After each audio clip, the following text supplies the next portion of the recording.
Deus, irmãos, abra sua Bíblia comigo no livro de João, no capítulo de número 8.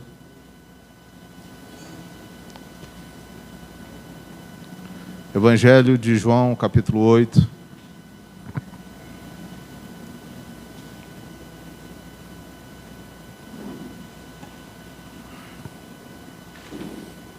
Engraçado que eu preguei João 6, 7 e agora João, capítulo 8, é um dos textos que eu vou expor aqui nessa noite. Capítulo 8, versículo de número 31 e 32. São versículos muito conhecidos.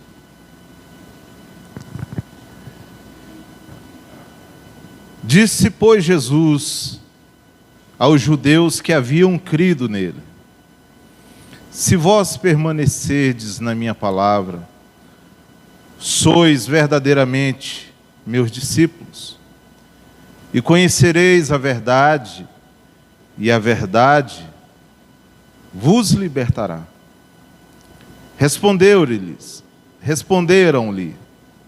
somos descendência de Abraão, e jamais fomos escravo de alguém. Como dizes tu, sereis livres? Replicou-lhe Jesus: em verdade vos digo, que todo o que comete pecado é escravo do pecado. Amém? Até aí. Vamos orar? Senhor, que a tua palavra fale ao nosso coração. Não há nada mais poderoso neste mundo que não seja a tua palavra. A tua palavra, ela é a verdade. A verdade que tira o homem do cativeiro do pecado. A verdade que salva o mais vil pecador. A verdade que nos libertou e nos tornou uma família.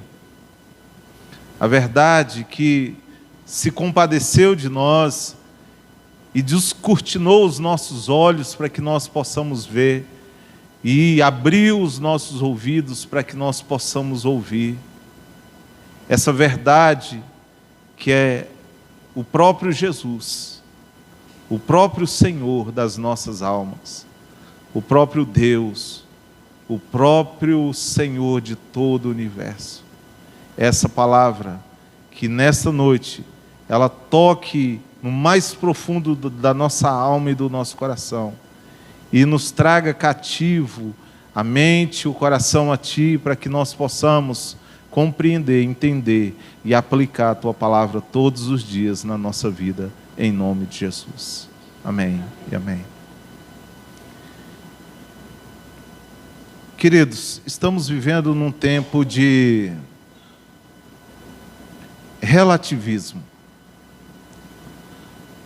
O que nós podemos falar desse mundo hoje, e de como esse mundo tem caminhado,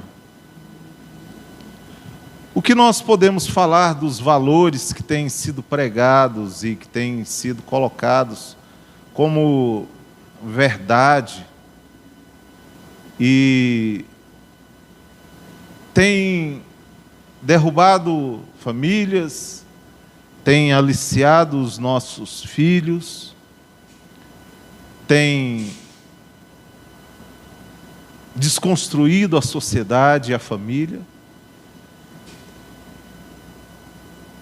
e infelizmente entrado no nosso meio cristão.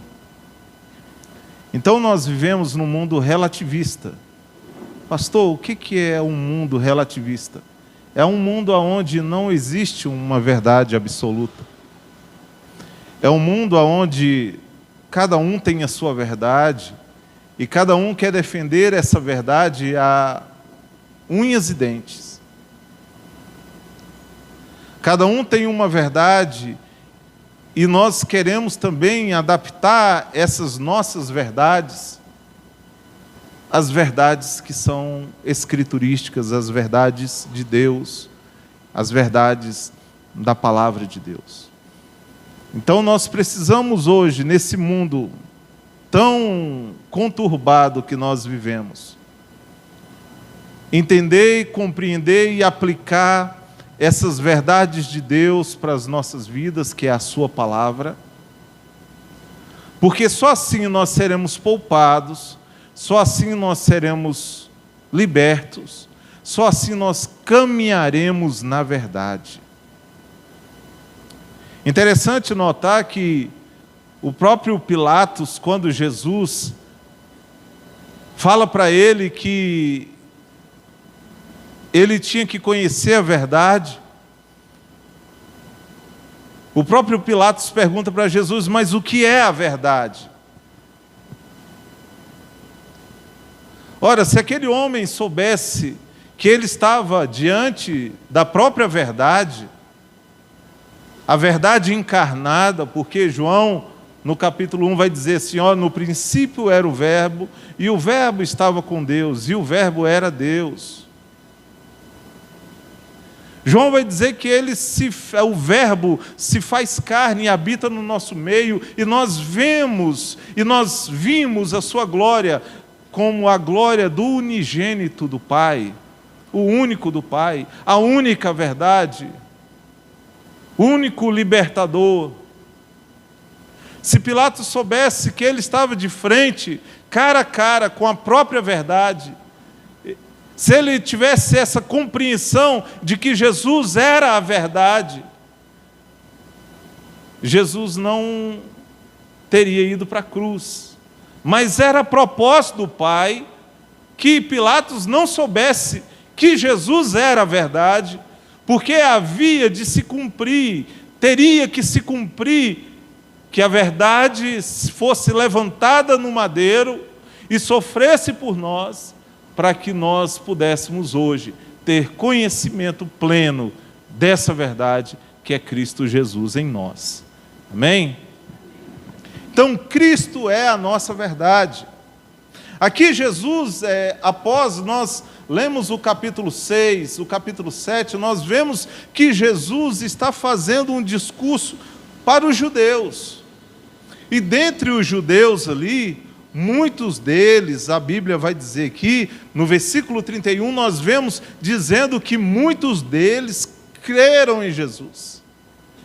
Irmão, só que o judeu, ele achava que ele era a última bolacha do pacote.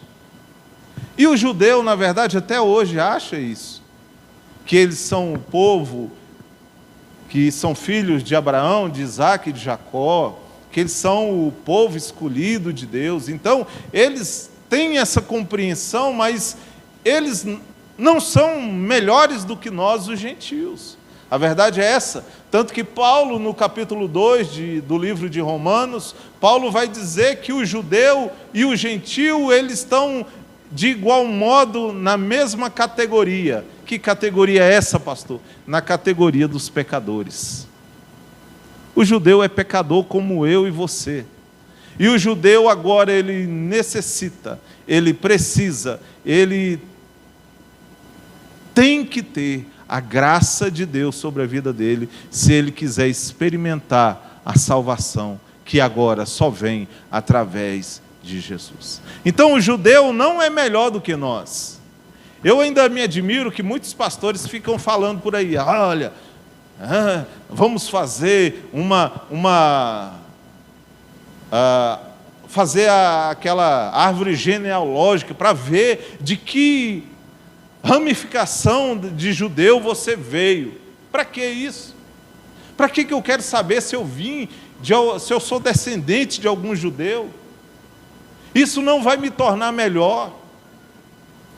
Isso não vai me tornar pior. Porque eu sou pecador, eu necessito da graça desse Deus, desse Jesus. Então, independente se eu for judeu, ou for descendente de judeu, ou se eu for gentio, do mesmo modo, eu necessito da graça de Deus, dessa verdade. Irmãos, nós precisamos abraçar a verdade da palavra. Você precisa abraçar essa verdade com todas as forças, porque o que o mundo tem tentado fazer é desconstruir as verdades de Deus.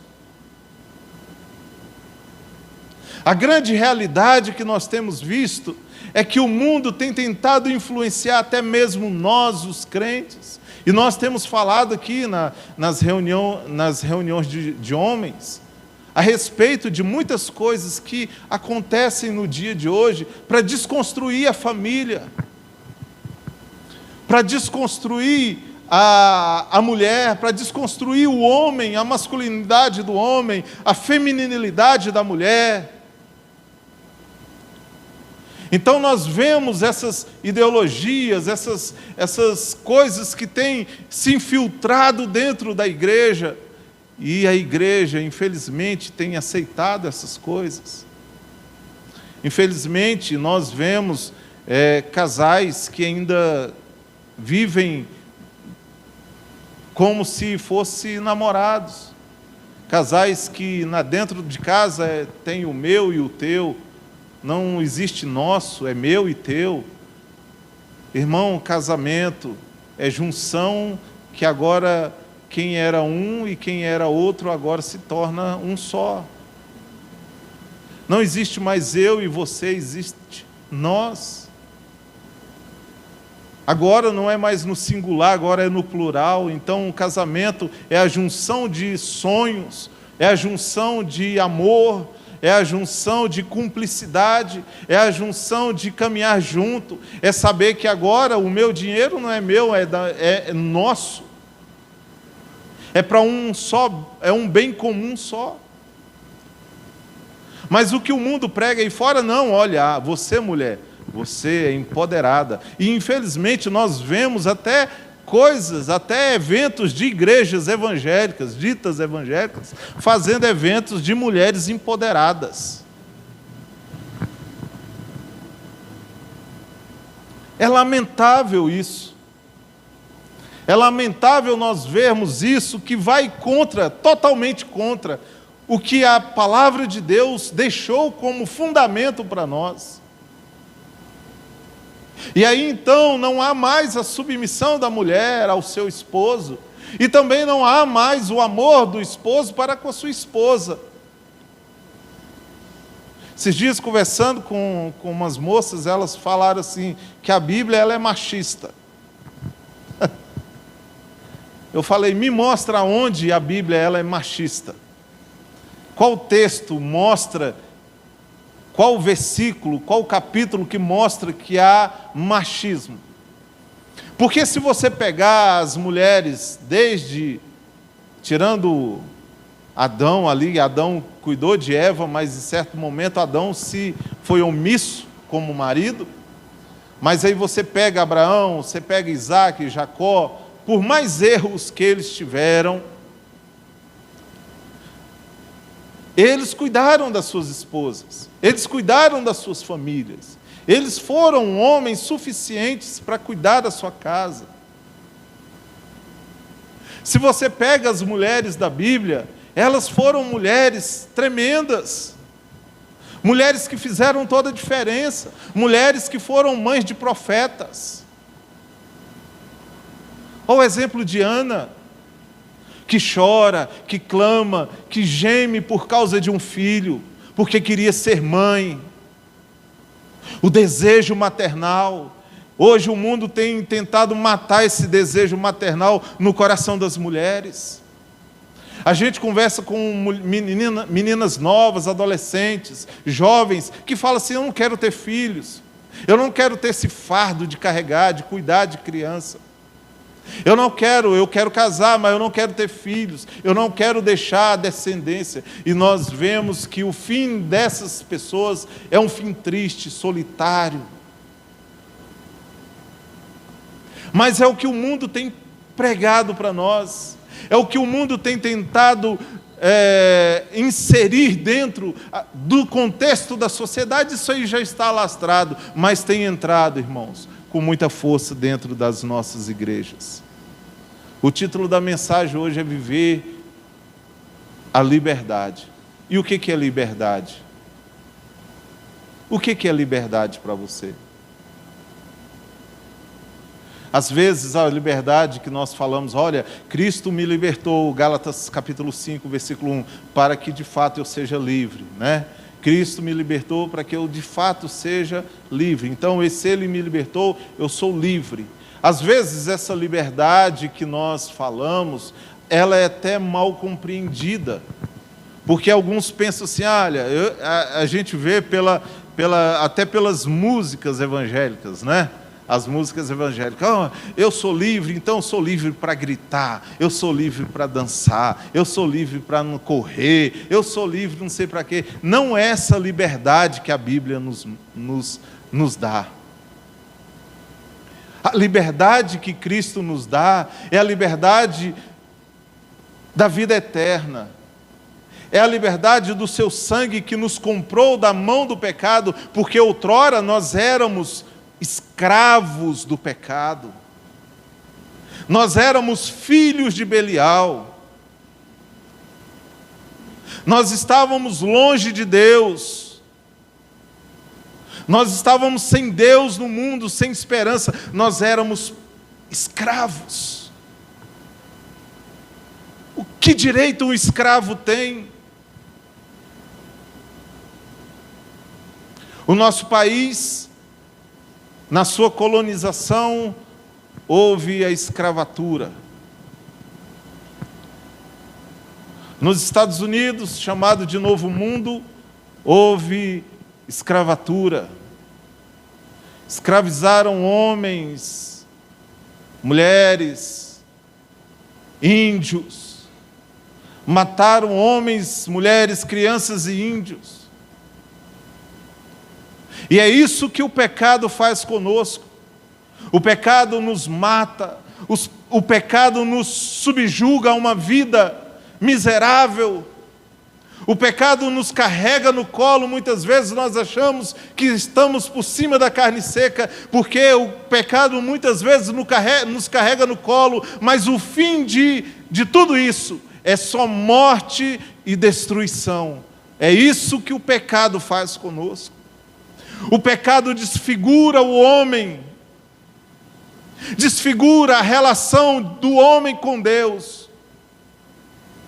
O pecado tira o homem da presença de Deus. O profeta mesmo vai dizer, mas os vossos pecados fazem separação entre vós e o vosso Deus. O pecado nos distancia do Criador, não porque Ele não nos ama, mas porque nós estamos numa condição que nós não conseguimos enxergar esse amor e essa misericórdia. O que é liberdade? Eu estava lendo um livro que é o Catecismo Maior de Westminster, que é um catecismo da Igreja Presbiteriana. Eles são uma igreja, eles são confessionais, de fé confessional, e eles têm um catecismo, e nesse catecismo, eles vão escrever sobre a liberdade cristã. E eu anotei algumas coisas aqui do capítulo 20 do Catecismo de Westminster, na parte 16, da parte 16 até 46, que vai falar sobre essa liberdade cristã. O que é a liberdade cristã? Vai dizer assim no parágrafo 3. Aquele que, sob pretexto de liberdade cristã, cometem qualquer pecado, pecado deliberado. Irmãos, tem pecado na nossa vida que ele é deliberado. Nós sabemos que estamos fazendo e nós continuamos, nós alimentamos, nós damos brecha para que esse pecado seja alimentado. Ou toleram qualquer concupiscência, destroem por isso mesmo o fim da liberdade cristã.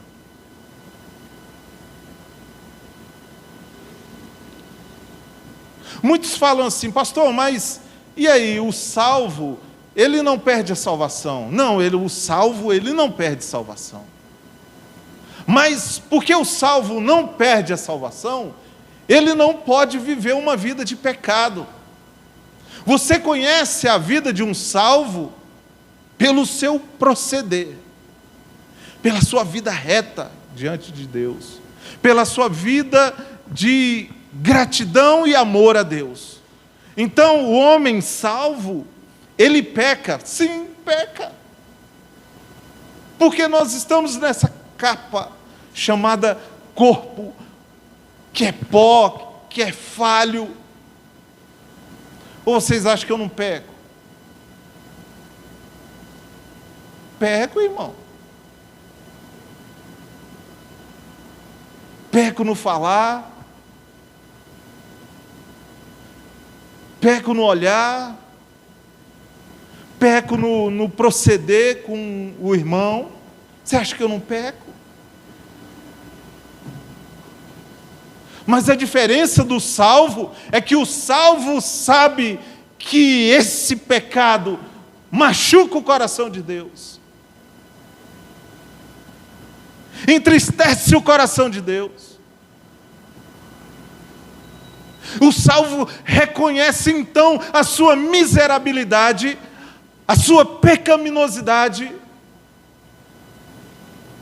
e ele corre para os pés desse Deus, que esse é o único que pode tirar ele dessa condição do pecado.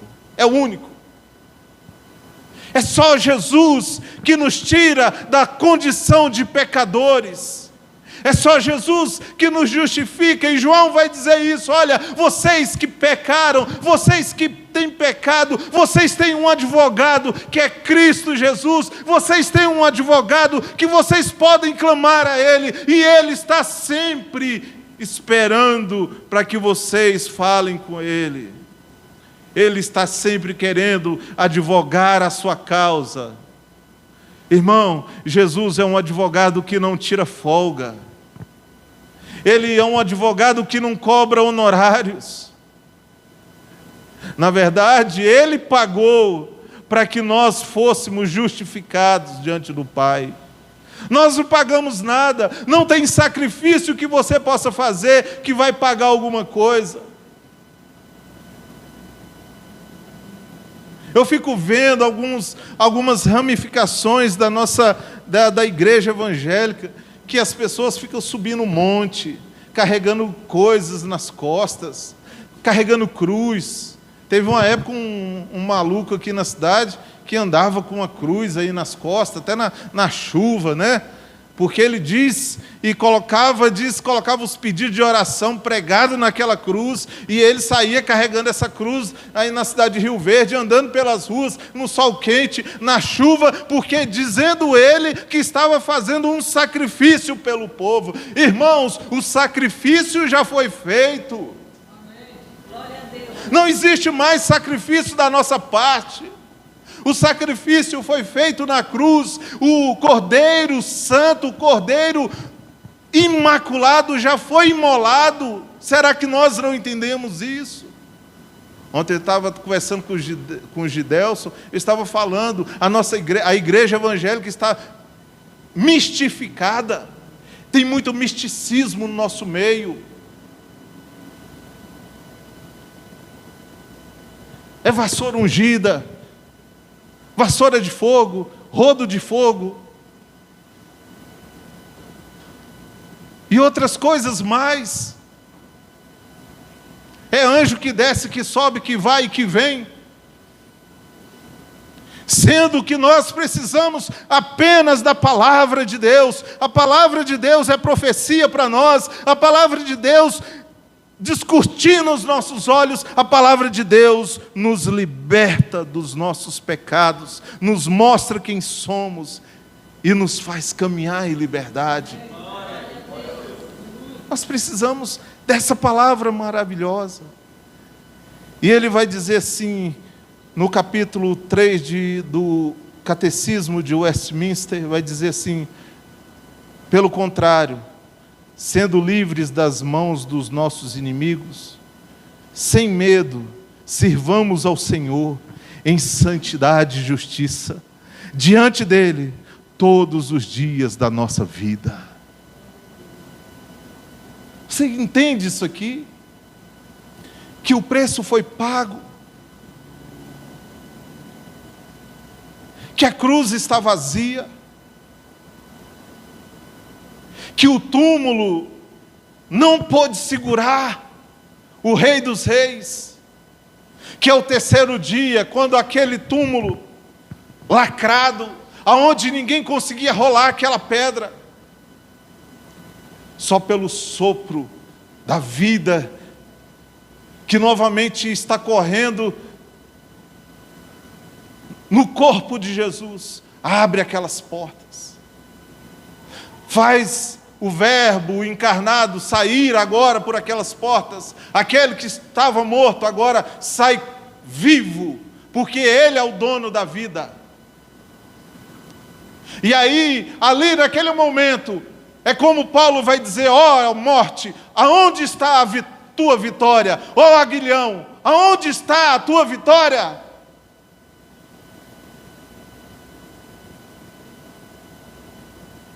Martinho Lutero vai dizer sim, que quando Jesus saiu daquele sepulcro, ele matou a morte.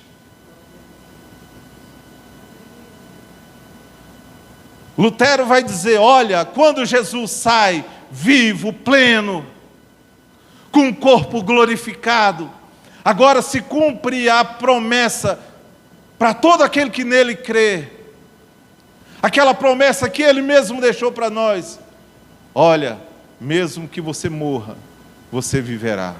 Se você crê nele, mesmo que você morra, você viverá. Se você crê nele, mesmo que você morra, você viverá. Como pode isso? Isso vai se cumprir porque cumpriu-se nele, e ele, na promessa que estava destinada a ele, também agora está destinada a nós que somos seus filhos, seus servos, seus herdeiros. A morte foi morta pela vida que sai daquele sepulcro, e Jesus é a vida plena. Esse capítulo que nós lemos aqui, capítulo 8, versículo 31, 32 e 33, Jesus ele está falando ali com os judeus, e os judeus estavam até felizes em ouvir aquilo, né? E a Bíblia vai dizer que muitos dos judeus creram em Jesus. Olha o versículo 31. Disse, pois, Jesus aos judeus que haviam crido nele: se vós permanecerdes na minha palavra, sois verdadeiramente o quê? Meus discípulos. Permaneça em quê? Para ser discípulo de Jesus, precisa de sacrifício, irmão? Para ser discípulo de Jesus, precisa de mandinga? Para ser discípulo de Jesus, precisa de esforço humano? Não. Para ser discípulo de Jesus, nós precisamos permanecer na sua palavra, obedecer a sua palavra. Se nós permanecemos na sua palavra, nós somos, ele vai dizer, verdadeiramente sois meus discípulos.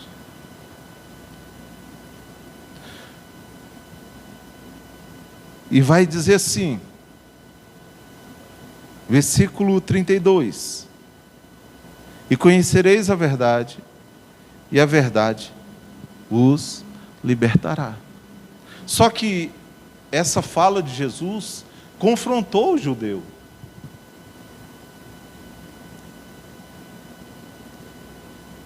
E conhecereis a verdade. Que verdade? Eu sou a verdade.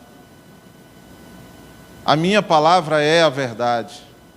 Irmão, qual homem na história teve a ousadia de falar: o que eu falo é a verdade plena, é a verdade absoluta? Ninguém. Jesus não. Jesus fala: a minha palavra é a verdade. O que eu digo é verdade. As palavras que eu falo para vocês é espírito e vida. É vida. O que sai de mim para vocês é vida. O que sai de mim para vocês é para transformar, para modificar, para mudar a história da vida de vocês. Então, as minhas palavras são verdadeiramente vida para vocês. As minhas palavras é verdade, é aquela que liberta, a verdade que liberta. O mundo tem muitas verdades. Nenhuma das verdades do mundo liberta. Irmão, qual a verdade do mundo que liberta? O mundo que se acha livre, mas é escravo do pecado. As pessoas lá fora, elas acham que são livres. Pergunta para um fumante, para um bebum. Ah, eu paro de beber, eu paro de fumar a hora que eu quiser. Não para. Por quê? Porque a única verdade que liberta o homem dos vícios, da vida do pecado, é a verdade de Jesus. E aí quando ele fala assim, olha, e vocês vão conhecer a verdade, conhecereis a verdade, e a verdade vos libertará. Isso foi uma afronta para os judeus. Tanto que no versículo de número 33, eles vão dizer assim, olha, como dizes tu, sereis livres? Eles se achavam livres. As pessoas lá fora, elas se acham livres.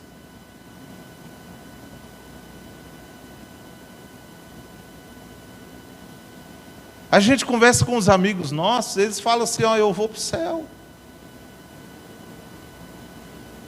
É ou não é? O mesmo céu que você vai é o mesmo céu que eu vou. Porque eles acham que a moralidade é o requisito para salvação. O Evangelho não fala sobre moralidade, irmão. O Evangelho traz moralidade para nós. Mas o Evangelho não é a regra moral como a regra moral do mundo. Porque o mundo tem uma regra moral de esforço natural do homem, ou seja, se você não mata, se você não rouba, se você não se prostitui, se você é benquisto na sociedade, se você é um homem íntegro, reto, né? Os predicados de Jó, né? Íntegro e reto. Se você tem uma família exemplar, filhos exemplares, então você está já no caminho da salvação. E não é bem assim. É claro que o Evangelho muda essa história do homem. O que a gente fica indignado às vezes é de ver pessoas que se dizem cristãs e a vida delas é pior do que o do descrente.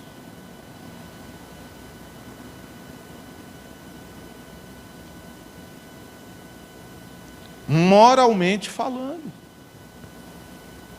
O filho do não cristão é melhor do que o filho do crente. A índole do não cristão ser melhor do que a índole daquele que se diz crente. Ver um não cristão comprando e pagando e ver um crente comprando e não pagando. Essa é é o que nós temos que refletir. Um salvo, ele anda diferente. Irmãos, eu não estou dizendo aqui que nós não podemos passar por um momento na vida nossa que as coisas podem desandar. Eu já passei por momentos terríveis na minha vida. Momentos financeiros que eu olho para trás assim, eu penso assim, Jesus, como é que eu consegui superar?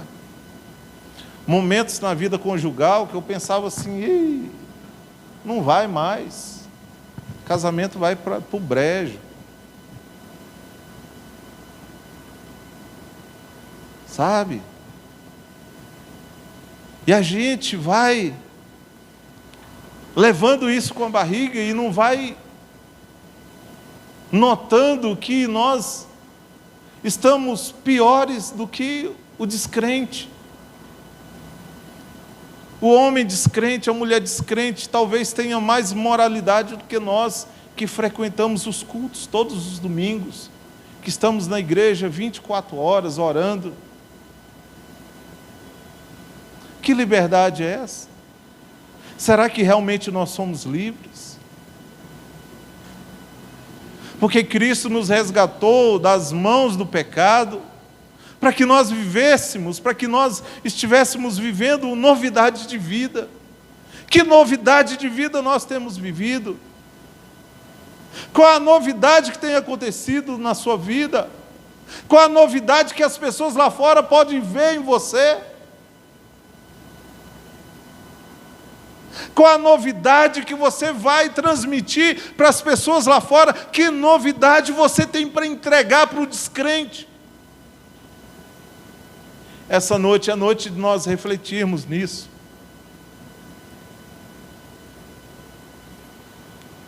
Eu separei 3 pontos aqui para nós refletirmos, e eu queria que você refletisse hoje. Primeiro, a liberdade que Jesus tem te dado, porque hoje você é livre nele. Pelo menos eu tento crer que você seja livre na liberdade de Cristo. Tem glorificado a Deus? A sua vida tem glorificado a Deus?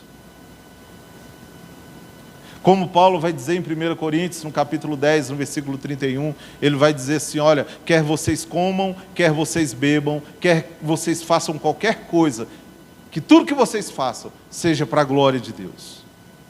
E olha que Paulo pega coisas pequenas, corriqueiras do dia a dia, comer, beber. Será que comemos para glorificar a Deus? Será que bebemos para glorificar a Deus? Será que quando nós saímos com a nossa família e Deus nos proporciona algumas coisas, será que isso glorifica a Deus em nós? Nós glorificamos a Deus? Quer vocês comam, bebam ou façam qualquer outra coisa, façam tudo para a glória dele. Então tudo que fazemos tem que ser para a glória dele. E o que você tem feito? Tem glorificado o nome dele? Segundo, não seja motivo de tropeço para ninguém, queridos. A nossa vida, eu já falei aqui, nós temos momentos que nós vamos errar. Ninguém aqui está imune ao erro. Mas não seja motivo de tropeço para o seu irmão, para o seu próximo, para o descrente. Não seja motivo de tropeço. Isso, você vai ver isso lá em 1 Coríntios, no capítulo 10 também, no versículo de número 32, você vai ver que nós não podemos ser pedra de tropeço para ninguém. Paulo vai dizer, não seja pedra de tropeço nem para grego, nem para judeu, nem para gentio. Não seja pedra de tropeço. Dê bom testemunho para eles. Tanto que no capítulo 11, no versículo 1, Paulo vai dizer assim, vocês sejam imitadores, meus imitadores, como eu sou de quem? De Cristo. Se vocês imitarem aquilo que eu faço, é porque eu imito aquilo que Cristo faz. E aquilo que Cristo fez. Então eu ando na sombra daquilo que Jesus é. Eu ando no exemplo que Ele deixou. E se eu posso falar com autoridade, que vocês busquem a imitar aquilo que eu faço, porque o que eu faço é para que o nome dEle seja glorificado. Não seja motivo de tropeço para ninguém. Terceiro, busque sempre o proveito do outro. Compartilhe o Evangelho. Compartilhe essa liberdade que Cristo te deu. Compartilhe essa alegria que o Senhor te deu. Olha aqui o judeu, olha bem, o judeu falou assim: quem é você para falar isso? Nós não somos escravos de ninguém. Nós temos como pai Abraão, nós somos filhos de Abraão, nós somos descendência santa, nós somos pecadores, nós somos escravos de ninguém. E Jesus vai dizer para eles, olha só, o versículo de número 34. Replicou-lhe Jesus: em verdade vos digo, todo o que comete pecado é escravo do pecado. Jesus está falando: vocês são pecadores. Vocês são filhos de Abraão, mas vocês são pecadores. Vocês são nação santa, mas vocês são pecadores. E vocês precisam andar na minha verdade que liberta. Quantos crentes a gente vê aí fora dizendo assim: eu não sou pecador. Os meus pecados já foram todos pagos lá na cruz. Eles pegam isso e faz uma salada de fruta, né? Não, os pecados já estão todos pagos, então tudo que eu faço agora não é mais pecado. E a gente vê quantos memes na internet tem de crentes. Quem já viu aí a senhora da Assembleia de Deus, né, que ela fala lá, brincando, ela fala sério, do pastor Raposo. Não, do pastor Raposo lá. Ela está presa com algema nas mãos e diz que é crente da igreja do pastor Raposo. Esses são os evangélicos do Brasil. São os evangélicos que estão sendo criados hoje. A gente tem igrejas aí, irmãos, que estão fazendo absurdos aqui na cidade de Rio Verde, que vocês não acreditam. Tudo em nome da liberdade. Cristo me libertou, então eu posso fazer o que eu quiser. Tudo em nome, não, se Ele já me salvou. Entendem a doutrina da eleição de uma forma totalmente errada. Se Jesus já me predestinou, já me elegeu desde a fundação do mundo, então para quê? Eu já estou salvo mesmo, então eu vou andar de qualquer jeito. Não, não é assim não. Jesus vai dizer assim: pelos frutos vocês serão conhecidos. Então, se você é um salvo, um eleito, um predestinado, a sua vida é diferente, a sua vida é mudada, a sua vida não é a mesma mais. Você não é mais figueira sem figos, você não é mais bode, você é ovelha, você agora é um escravo, mas o escravo de Cristo. Você não é mais escravo do pecado, porque o sangue dele te comprou. Agora aquela carta que estava contra você foi rasgada, porque o sangue dele te comprou, o sangue dele te resgatou, o sangue dele te trouxe para uma vida nova e transformadora. Não é mais a mesma vida. Você não pode ser mais igual. Os vizinhos podem olhar mais para você e olhar para você com um olhar de desprezo, porque você prega uma coisa e vive outra. Não, você tem que ser respeitado por aquilo que você prega, porque agora você irmão, agora você é diferente. Agora a Bíblia diz que você é raça eleita. Que raça eleita é essa? Que parece com o mundo. Que raça eleita é essa que procede como o mundo? Que raça eleita é essa que vive uma vida como se Jesus não fosse voltar, como se o cristianismo fosse apenas mais uma filosofia de vida? Não, nós somos raça eleita, porque um dia o Senhor Deus se compadeceu de nós e mandou o seu Filho pregado no madeiro, maldito no madeiro,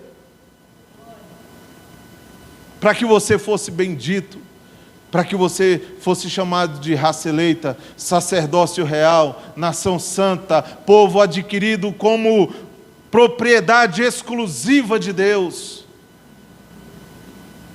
É para isso que nós fomos chamados. É para isso que Cristo nos libertou. E Paulo vai dizer em Gálatas 5, em Gálatas 2:20, e nós cantamos aqui: que eu já estou crucificado com Cristo. Se você está crucificado com Cristo, meu irmão, você morreu para esse mundo, você está morto para esse mundo. Esse mundo não tem nada mais que te atraia. E agora eu não vivo mais, Cristo vive em mim. Se Ele vive em mim, por que que eu vivo como o mundo?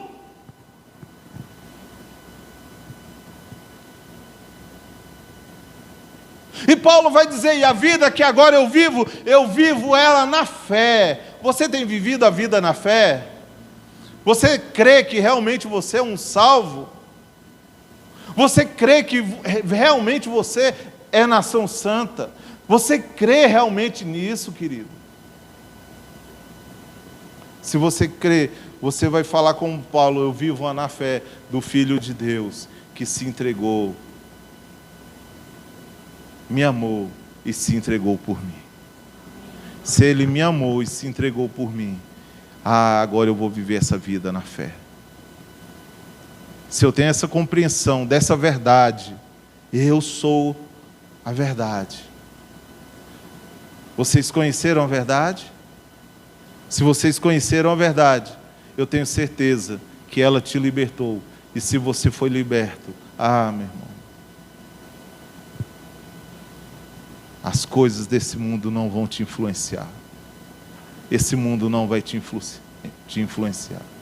As ideologias do mundo não vão te influenciar, porque você é santo, irrepreensível. Amém? Glória a Deus.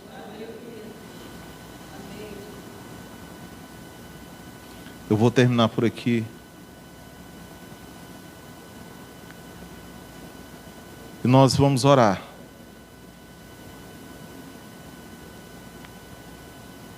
E eu creio que Deus tem dias de muitas batalhas para nós. Talvez você até pense assim: pastor, o senhor não está na minha pele. Irmão, cada um tem as suas guerras. Cada um de nós temos as nossas guerras. O importante é nós lembrarmos que nós somos livres em Cristo. Que nós temos um Deus. Nós temos um Deus forte, glorioso, que nos salvou e que nos libertou. Amém? Queria convidar você a ficar de pé.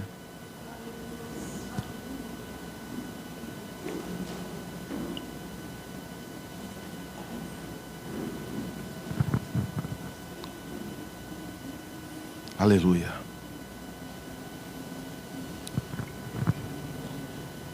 Aleluia. Senhor, nós te glorificamos por tudo que o Senhor tem sido em nossas vidas. Obrigado pela tua misericórdia, pelo teu favor. Há homens e mulheres que não mereciam nada do Senhor. E o que nós merecemos de Ti, Pai?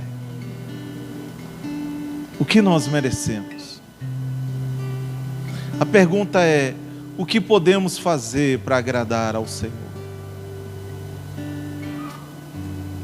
Deus,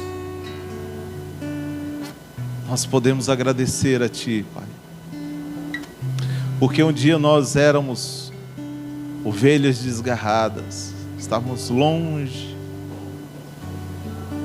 perdidos, cheios de carrapicho. O Senhor saiu, deixou as 99, saiu ao nosso encontro, nos colocou nos ombros,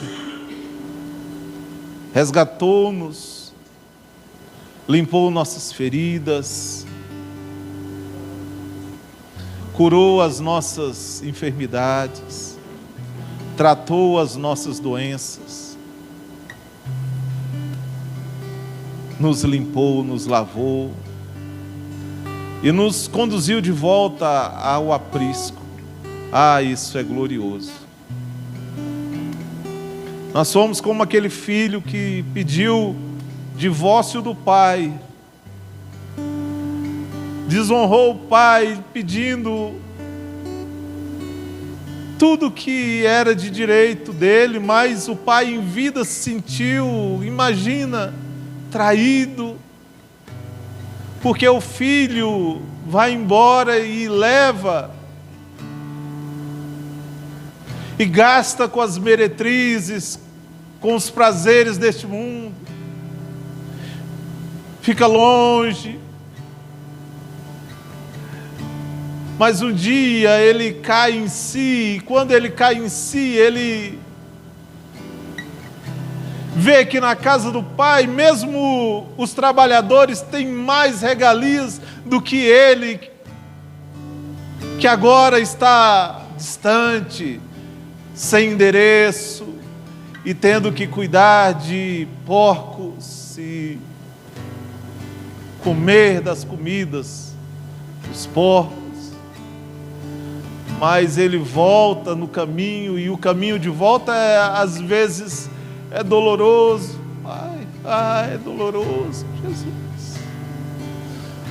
Mas o Senhor fez isso conosco e nos atraiu até o caminho de volta. E nós olhamos no caminho de volta.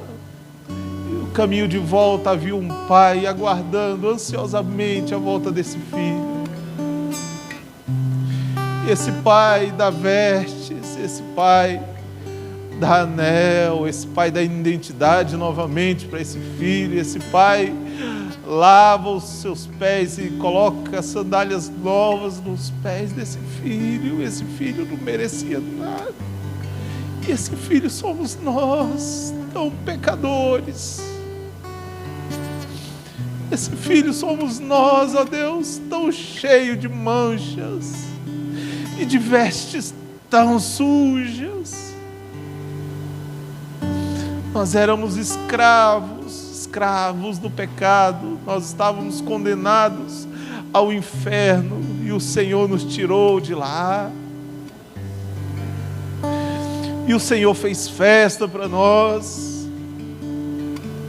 E nós estamos aguardando a maior festa de todas, que está sendo preparada para aquele grande último dia, e que o Senhor diz que nós assentaremos na mesa com Abraão, Isaac e Jacó, e todos os eleitos que forem convidados para essa festa, todos aqueles que o Senhor escolheu para essa festa, todos aqueles que o Senhor dará vestes sacerdotais, e entrarão pelas portas dessa festa, e terão o ingresso que é o selo da promessa do Espírito Santo, e terão o ingresso que é o sangue de Jesus, que assina esse ingresso e nos dá acesso a essa festa maravilhosa, que mesmo diante de tantas tribulações que estamos passando nesse mundo presente, Pai, mas nós conseguimos voltar para a casa do Pai.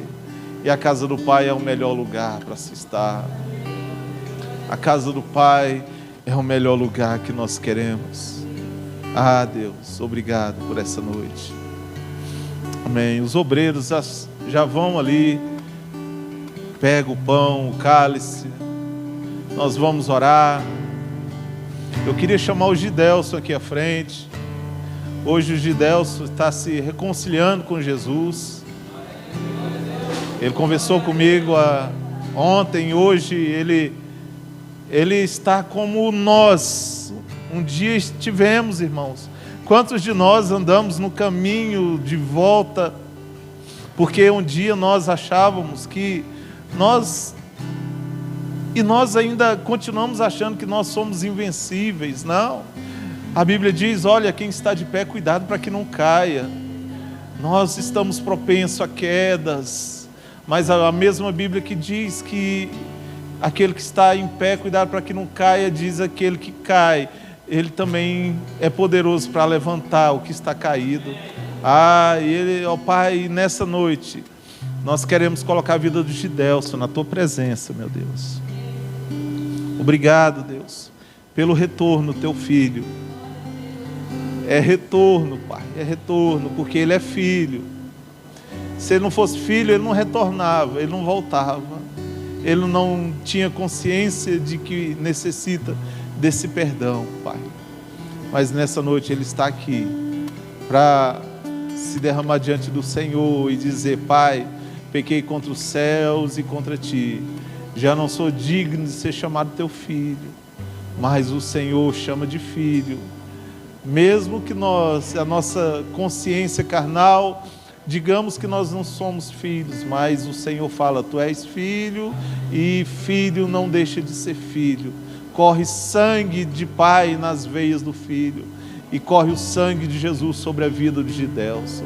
Nessa noite, ó Pai, contempla o coração do Teu filho, as orações que ele tem feito, ele e sua família, as dificuldades, e eu sei que não são poucas, mas, ó Pai, o Senhor é Pai e vai conduzir ele nessa caminhada.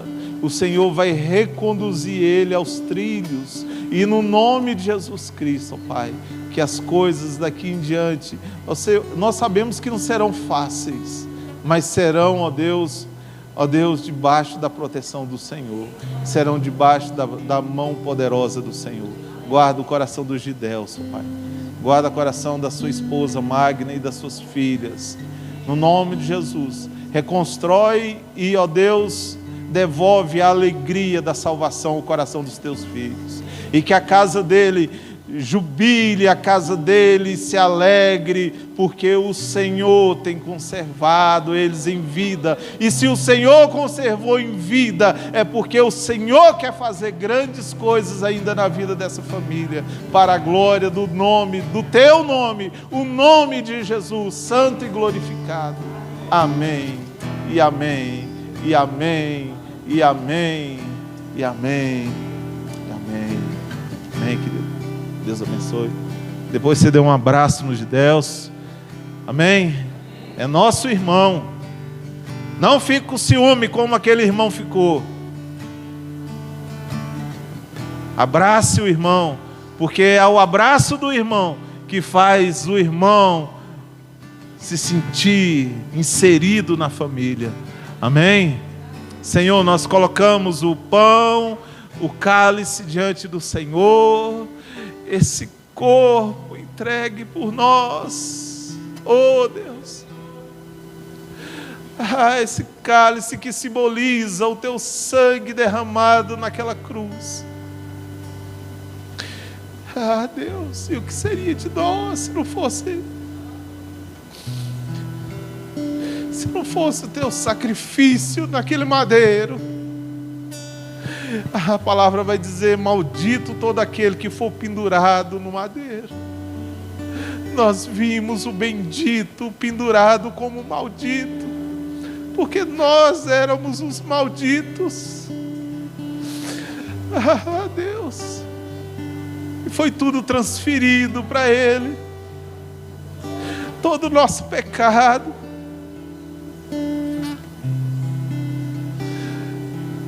Coração duro de pedra, um homem maligno, pecador, longe do Senhor, longe das Tuas promessas, pendurado como um espantalho, sem roupas. Deus, esse pão simboliza o Teu corpo, mas não é o corpo pendurado mais no madeiro. Porque aquele corpo pendurado no madeiro agora não está mais lá. Nós comemos em memória de Ti, nós bebemos em memória de Ti, para que, ó Deus, nós possamos sempre lembrar que para grandes pecadores existe um grande Salvador. Ai, se existe esse grande Salvador, existe esperança de liberdade para nós. Se existe um Senhor, esse Senhor nos compra da mão, porque Ele é mais forte do que qualquer outro Senhor, e Ele nos comprou da mão do pecado. O pecado era nosso Senhor, e agora nós temos um Senhor que nos deu liberdade plena. Liberdade, que você está convidado a ceiar conosco, você que é batizado nas águas, está em comunhão com a igreja. Você pode pegar o pão, pegar o cálice, segura aí nas suas mãos, e nós vamos comer e beber, como igreja, juntos, como irmãos. Aleluia. Eu já estou crucificado com Cristo, e agora vivo não mais eu. Já estou crucificado com Cristo, e agora vivo não mais eu. Eu já estou crucificado com Cristo, e agora vivo não mais eu. Eu já estou crucificado com Cristo, e agora vivo não mais eu. Cristo vive em mim, aleluia. Cristo vive em mim, aleluia. Cristo vive em mim, aleluia.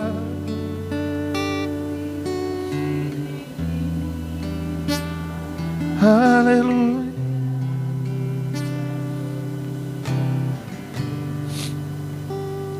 Com Cristo, agora vivo não mais eu.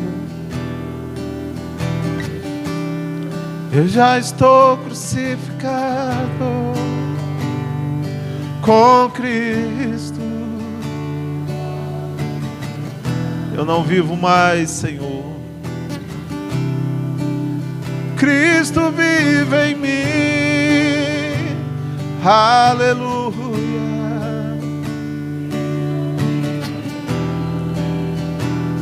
Aleluia, Cristo vive em mim, aleluia.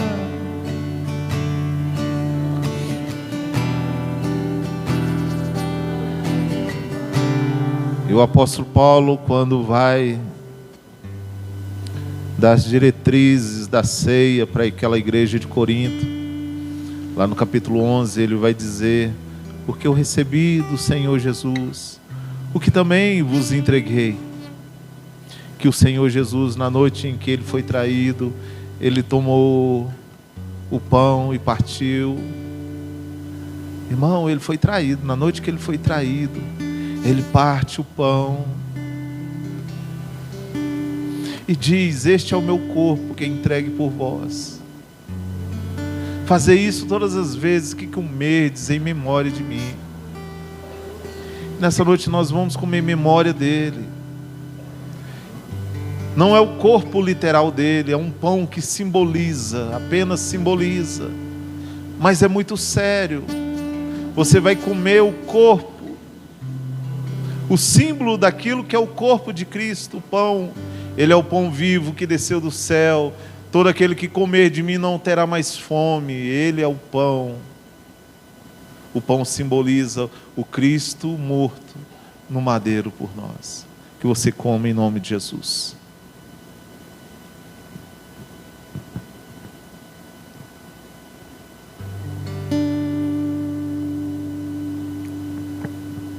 De semelhante modo, depois de haver ceado, ele toma o cálice e diz: esse cálice é a nova aliança no meu sangue. meu sangue que é derramado por muitos, meu sangue que é aspergido sobre o meu povo, o sangue da nova aliança. Agora não é mais o sangue de carneiro, de bode ou de pombos. Agora é o sangue do Cordeiro Santo de Deus.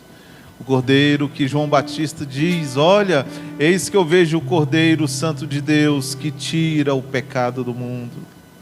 O Cordeiro tão santo que João Batista vai dizer: eu não sou digno de desatar as sandálias dos pés dele, porque ele é mais poderoso do que eu, e importa que ele cresça, que eu diminua. O sangue do poderoso, do glorioso, da palavra santa, da palavra encarnada, o sangue do Cordeiro imaculado, o sangue do servo sofredor, esse sangue derramado até a última gota naquela cruz, por mim, por você. Fazer isso todas as vezes que beberdes em memória de mim. E nós vamos beber até o dia que ele voltar para buscar o seu povo, a sua igreja. Que você beba como o povo de Deus.